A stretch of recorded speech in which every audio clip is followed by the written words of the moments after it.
Music industry के सबसे famous एक है लता मंगेशकर जी एंड एक है किशोर कुमार जी। दोनों ही एवरग्रीन सिंगर है एंड आज के जनरेशन में भी बच्चे अभी भी उन लोगों को पसंद करते हैं।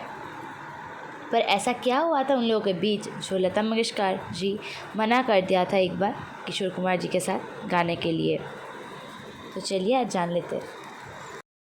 लता मंगेशकर जी रहे और उसी गाने पर किशोर कुमार जी भी रहे, मतलब उन लोगों का डुएट हो और वो गाना फेमस नहीं हो, ऐसा तो हो ही नहीं सकता। इतिहास गवाह है कि जब जब उन लोगों ने संग में गाया है तो वो सुपर हिट रहे हैं।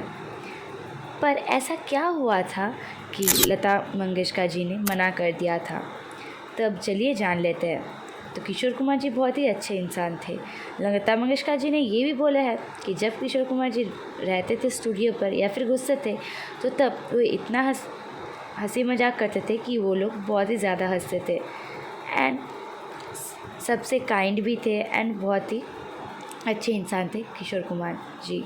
पर असली एक प्रॉब्लम ये था कि वो लोग जो हंसी मजाक करते थे इसके इफ़ेक्ट्स पड़ते थे लता मंगेशकर जी के वॉइस के ऊपर। अब किशोर कुमार जी तो अच्छे से गाकर चले जाते थे, पर लता मंगेशकर जी के वॉइस पर इफ़ेक्ट पड़ते थे, इसके असर पड़ते थे एंड इसी के कारण गाने में कुछ प्रॉब्लम भी होता था एंड इसी के कारण लता मंगेशकर जी ने मना कर दिया था गाने के लिए किशोर कुमार जी के साथ एंड तभी से ही बहुत ही कम गाना मिलता था किशोर कुमार जी एंड लता मंगेशकर जी के एक साथ।